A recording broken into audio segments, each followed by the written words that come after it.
Hi friends வணக்கம். நான் தான் உங்கள் விஜயா. நாம் தமிழ் மொழி வரலாறு பார்த்துட்ருக்குறோம் ஃப்ரெண்ட்ஸ். அதில் பாடம் 14 தமிழில் பிற மொழி கலப்பு வரலாறு தான் இந்த வீடியோவில் பார்க்க போகிறோம்.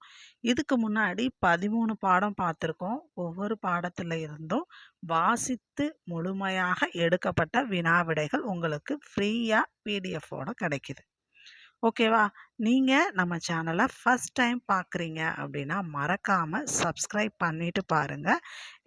உங்களுக்கு இந்த வீடியோஸ் எல்லாமே பயனுள்ளதாக தான் இருக்கும். அதோடு பாருங்கள், இந்த சிலபஸ் வைஸ் நம்ம படித்தோம் அப்படின்னா அது யூஜிசி நெட்டுக்கும் யூஸ் ஆகுது, டிஎன் செட்டுக்கும் யூஸ் ஆகுது. ஓகேவா? இந்த 3 சப்ஜெக்டோட இந்த 3 எக்ஸாம்ஸோட சிலபஸ் நான் கம்பேரிசன் கொடுத்துருக்கேன் மற்ற வீடியோஸில். இதுக்கு முந்தின வீடியோஸ் எல்லாத்துலேயுமே நம்ம அதோட தாக்கத்தை பார்க்கலாம். ஓகேவா? நீங்கள் நம்ம சேனலை ஃபஸ்ட் டைம் பார்க்குறீங்க அப்படின்னா மறக்காமல் சப்ஸ்கிரைப் பண்ணிவிட்டு பாருங்கள். அதுக்கு பக்கத்தில் இருக்கக்கூடிய பெல் ஐக்கானையும் டச் பண்ணிக்கோங்க. அப்போ தான் நான் போடுற வீடியோஸ் எல்லாமே உங்களுக்கு உடனே நோட்டிஃபிகேஷனாக வரும். வாங்க வீடியோக்குள்ளே போகலாம். ஃபஸ்ட் கொஸ்டின் பாருங்கள். மற்ற நாட்டுடன் தொடர்பு கொள்ளும் போது மொழி தொடர்புக்கும் வழிகோலுகிறது என்ற கூற்றினை கூறும் மொழியியல் அறிஞர் யார் அப்படின்னா ஆட்டோ எஸ்பர்ஜன். சரிங்களா? மற்ற நாட்டோட நம்ம வணிக ரீதியாகவோ இல்லை போக்குவரத்து ரீதியாகவோ தொடர்பு கொள்ளும்போது அந்த நாட்டோடைய தாக்கம் நம்ம மொழியிலையும் இருக்கும் அப்படின்னு சொல்லியிருக்காரு ஆட்டோ எஸ்பர்ஜன். Next question. இன்றைய மொழியியலாளர்கள் செல்வாக்குப்படுத்தும் மொழியை டேஸ் என்றும் கடனை ஏற்றுக்கொள்ளும் மொழியை டேஸ் என்றும் கூறுவர். கடன் தரும் மொழி அதாவது டோனர் லாங்குவேஜ், கடன் பெறும் மொழி பாரோயிங் லாங்குவேஜ் அப்படின்னு சொல்லியிருக்காங்க. நெக்ஸ்ட் கொஸ்டின் பாருங்க. மொழி கலப்பிற்குரிய காரணங்களாக மொழியியலாளர் கூறுவன எவை? கௌரவ நோக்கம் அதாவது பிரஸ்டீஜ் மோட்டிவ், ரெண்டாவது நிறைவுபடுத்த விரும்பும் மனப்பான்மை நீடு ஃபில்லிங் மோட்டிவ். இந்த 2 நோக்கத்துக்காக தான் மொழி கலப்புக்கான காரணங்கள் இருக்கும் அப்படின்னு மொழியியலாளர்கள் சொல்கிறாங்க. நெக்ஸ்ட் கொஸ்டின் பாருங்க. வேற்றுமொழி செல்வாக்கால் சொந்த மொழியில் சொற்களை இடம்பெயர்த்து அமைத்து கொள்வதை மொழியியலாளர் டேஸ் என கூறுவர். லோன் ஷிஃப்ட் அப்படின்னு சொல்கிறாங்க.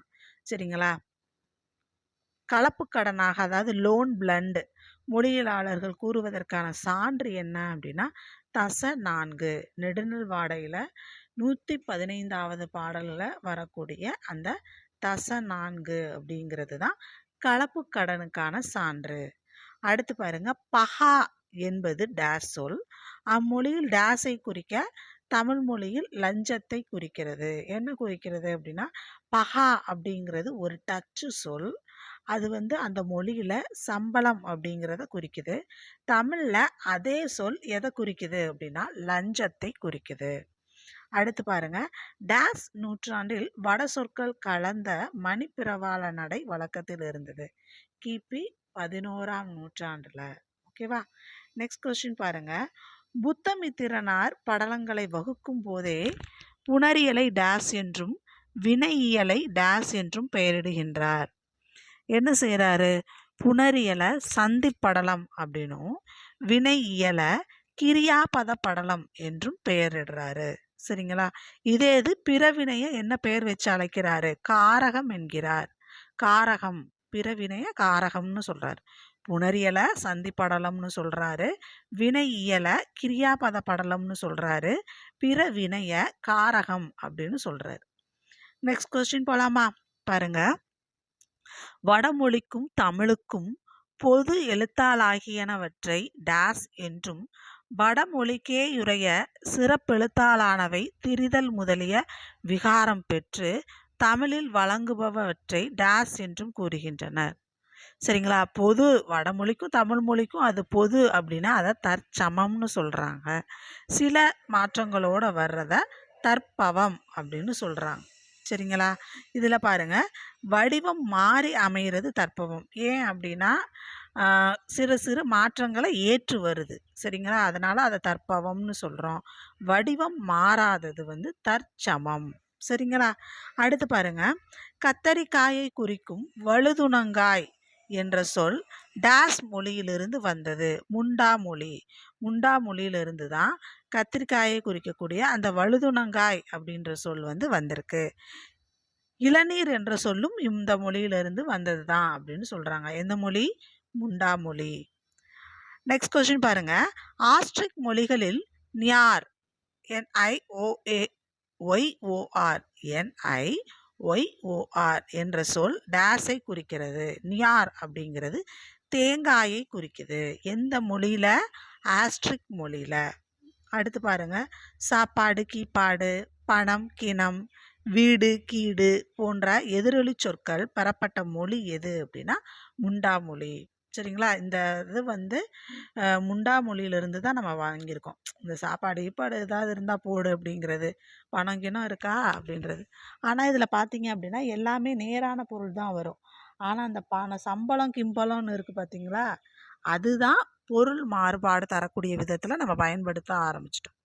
சரிங்களா? சம்பளம் அப்படிங்கிறது நம்ம வருமானத்தை குறிக்கும். கிம்பளம் அப்படிங்கிறது அந்த லஞ்சத்தை குறிக்கக்கூடியதாக நம்ம இப்போ வழக்கத்தில் வழங்கிட்டு வர்றோம். சரிங்களா?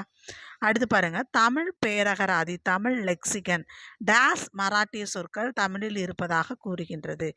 எத்தனை மராட்டிய சொற்கள் இருக்குது தமிழ் பேரகராதியில் அப்படின்னு சொல்லுது அப்படின்னா 55 சொற்கள் இருப்பதாக சொல்லுது. சரிங்களா? பக்க எண் 276 கடைசியில் பார்ப்போம். அடுத்த வினா பாருங்க. தமிழ் பேரகராதியின் படி டேஸ் சொற்கள் தெலுங்கிலிருந்து தமிழில் புகுந்துள்ளன. 325 சொற்கள் தெலுங்கிலிருந்து தமிழில் புகுந்திருக்கிறதா சொல்லியிருக்காங்க. சரிங்களா? அடுத்த வினா. தமிழ் பேரகராதி டேஸ் கன்னட சொற்கள் தமிழில் புகுந்தனவா? 325 தெலுங்குலேருந்து வந்துருச்சு, 38 கன்னடத்துல இருந்து. சரிங்களா? கன்னட சொற்கள் தமிழில் புகுந்திருக்கதா சொல்லியிருக்காங்க. இந்த பக்கங்களையும் நம்ம இறுதியில் பார்க்கலாம். அடுத்த வினா. சாம்பான், காங்கு, பீங்கான் போன்ற சொற்கள் டேஸ் மொழியிலிருந்து வந்தவை ஆகும். சீன மொழியிலிருந்து வந்தது. இந்த சொற்கள் எல்லாமே நமக்கு சீன மொழியிலிருந்து வந்திருக்கு. அடுத்து பாருங்க. ஜவ்வரிசி என்பதில் உள்ள ஜவ் என்பது டேஸ் மொழி சொல்லான சாகு என்பதிலிருந்து வந்ததாகும். மலாய் மொழி சொல்லிலிருந்து வந்திருக்கு. சரிங்களா? அடுத்த வினா.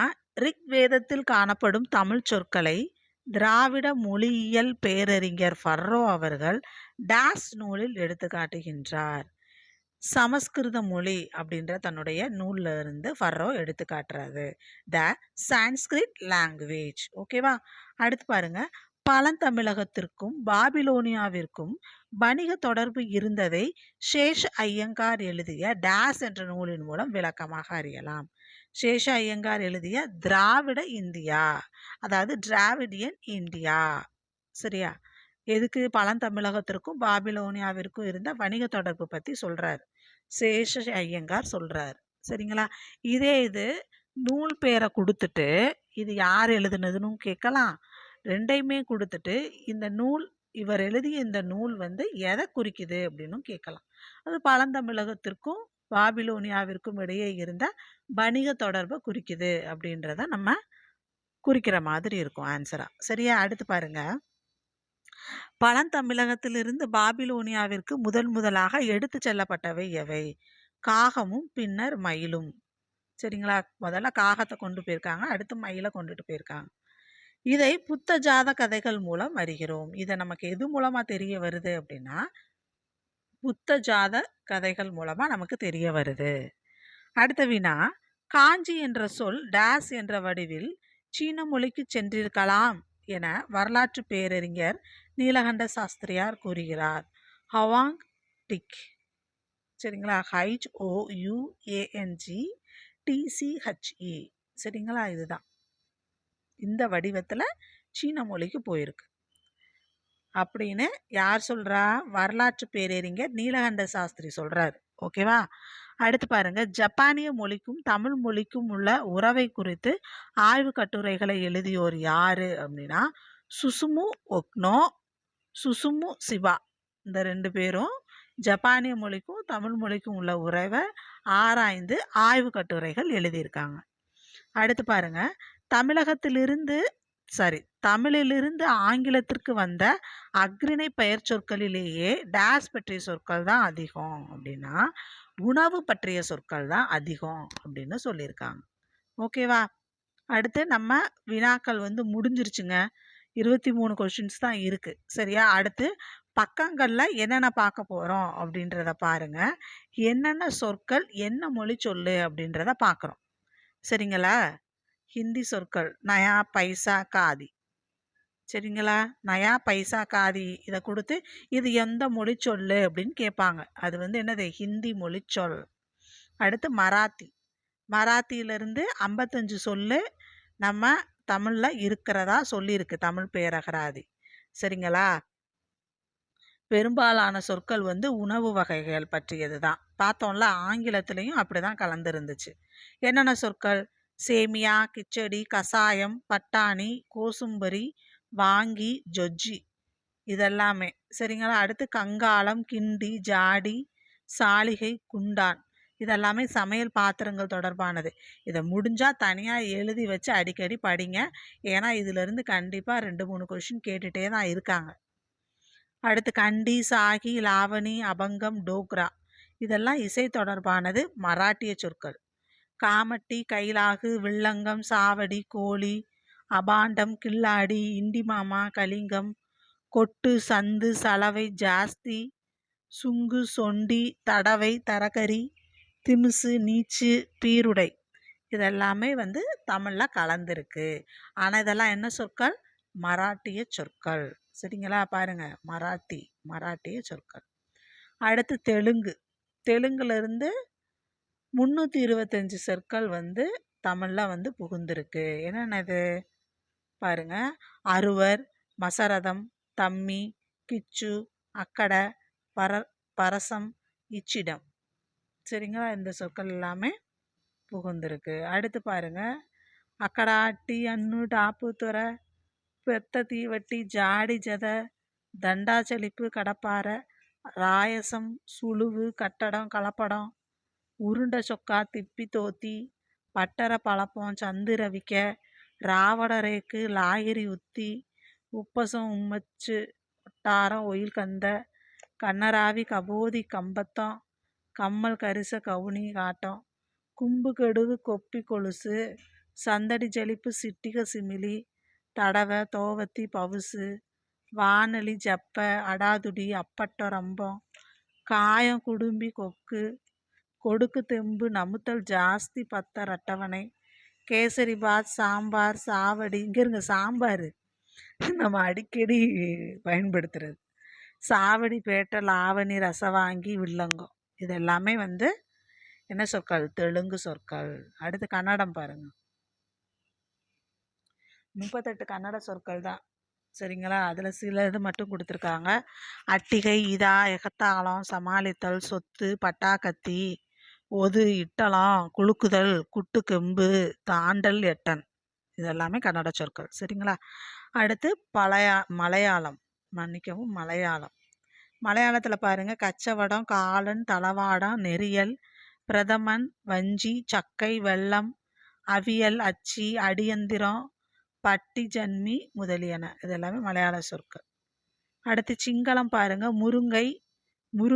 முருங்கைங்கிறது சிங்கள சொல்லாங்க, நல்லா குறிச்சுக்கோங்க.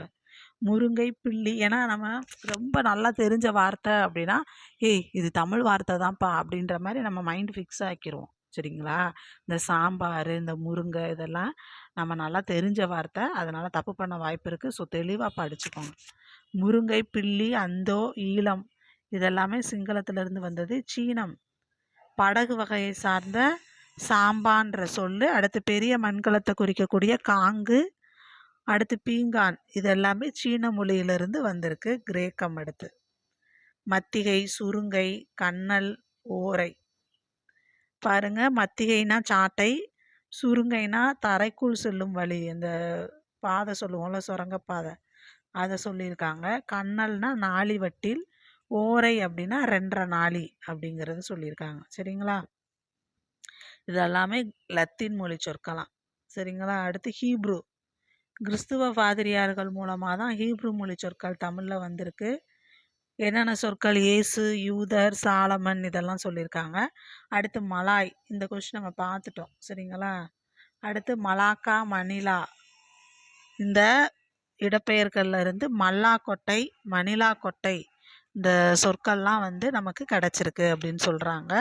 அடுத்து அரபிய மொழி. அரபு மொழி வந்து முகமதியர்களோட சமய மொழி. சரிங்களா?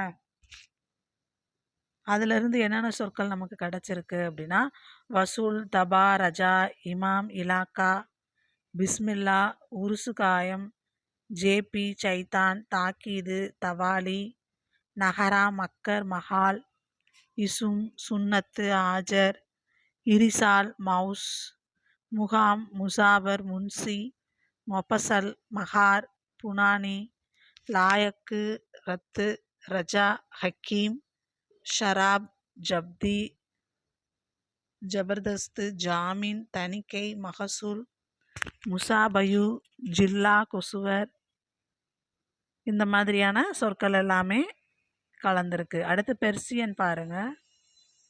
டபேதர், தவாலி, திவான், முகர், ரவானா, ரஸ்தா, ஜாகிர், சர்தார், ஹவல்தார். அதிலே பாருங்க பிரித்து கொடுத்துருக்காங்க. சமய வழிபாடு தொடர்பாக இருக்கக்கூடியது தர்கா, நமாஸ், லங்கர், கனா. நமாஸ் பண்ணிட்டு வந்தேன், தர்காவுக்கு போனேன் அப்படின்னு சொல்லுவாங்க இல்லையா, அதெல்லாமே பெர்சியன், அதாவது பாரசீக சொற்கள்.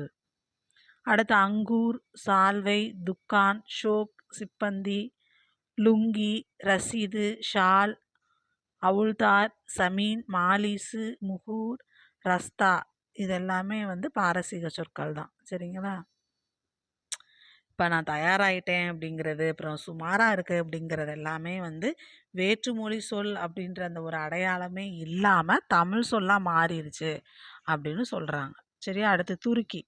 துருக்கி மொழியிலேருந்து துப்பாக்கி, வான்கோழி இதெல்லாமே வந்து வந்திருக்கு அப்படின்னு சொல்கிறாங்க. அதெல்லாம் ஞாபகம் வச்சுக்கோங்க. 2 சொல் தானே. அடுத்து வந்து உருது. உருது வந்து நிறையா கொடுத்துருக்காங்க. சரியா? ஸ்க்ரீனில் இருக்குது, ஸ்க்ரீன்ஷாட் எடுத்து வச்சுக்கோங்க. என்னென்ன சொற்கள் அப்படிங்கிறத நீங்கள் திரும்ப திரும்ப இதை படித்தா தான் உங்களுக்கு நினைவில் இருக்கும். சரியா? நிறையா கொடுத்துருக்காங்க. அடுத்து மேலை நாட்டு மொழிகள்னு கொடுத்து போர்ச்சுகீசியம். போர்ச்சுகீசியத்தில் இருக்கக்கூடிய, நீங்கள் ஸ்க்ரீன்ஷாட் எடுக்க வேண்டாம், சாரி, இதெல்லாமே பிடிஎஃப்பில் உங்களுக்கு வந்துடும். ஓகேவா? அதில் இருக்கக்கூடிய சொற்கள் வந்து கொடுத்துருக்காங்க. அடுத்து டச்சு மொழி, ஃப்ரெஞ்சு மொழி, அதில் எல்லாத்துலேயுமே வந்து நிறையா கொடுத்துருக்காங்க ஃப்ரெண்ட்ஸ். அது எல்லாத்தையுமே நீங்கள் பார்த்துக்கோங்க. நீங்கள் அடிக்கடி நீங்கள் பார்த்து படிச்சுட்டே இருந்தால் தான் அதெல்லாம் ஞாபகம் இருக்கும். அடுத்து வடமொழி, அதை வந்து தமிழில் என்ன அர்த்தம், சமஸ்கிருதத்தில் அதோட வடிவம் என்ன, அதுக்கான பொருள் என்ன அப்படிங்கிறதுக்கு ஒரு பெரிய அட்டவணை கொடுத்துருக்காங்க. அந்த அட்டவணையும் நான் உங்களுக்கு பிடிஎஃப்பில் கொடுத்துருக்கேன். ஸோ அதையும் பார்த்துக்கோங்க. இதில் இருந்தெல்லாம் வந்து முக்கியமாக வினாக்கள் வரும். சரியா? சிங்களம், கிரேக்கம் இதெல்லாம் திரும்பவும் வந்திருக்கு. இதெல்லாம் நம்ம கொஸ்டினில் பார்த்துட்டோம். அடுத்து தமிழ்லையும் ஆங்கிலத்துலேயும் இருக்கக்கூடிய சொற்கள். சரிங்களா? அது எந்த வருஷம் வந்து நம்ம மொழிக்குள்ளே வந்தது அப்படின்றது வரைக்கும் கொடுத்துருக்காங்க. சரிங்களா? இஞ்சி அப்படிங்கிற திராவிட சொல் தான் உலகத்திலேயே பல மொழிகளில் திரிஞ்சு வழங்கப்படுதான். சரிங்களா? இது ஒரு முக்கியமான பாயிண்ட் குறிச்சிக்கோங்க. ஓகே ஃப்ரெண்ட்ஸ், இதோட அவ்வளோதான். இந்த வீடியோ முடிஞ்சிருச்சு. சரிங்களா? திரும்ப திரும்ப படிப்பது, ரிவிஷன் செய்வது, தேர்வு எழுதி பார்ப்பது, இது மட்டும்தான் அதிகமான மதிப்பெண்ணை பெற்றுத்தரக்கூடிய வழிகள். சரிங்களா? நீங்கள் மனம் தளராதீங்க, திரும்ப திரும்ப படிச்சுட்டே இருங்க. நீங்கள் ஒரு சிலபஸை படித்தாலே 3 எக்ஸாமுக்கு தயாராகலாம். ஸோ அதை மட்டும் ஞாபகம் வச்சுக்கோங்க.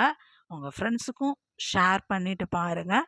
கண்டினியூவாக படிங்க, படிச்சுக்கிட்டே இருங்க. சரிங்களா?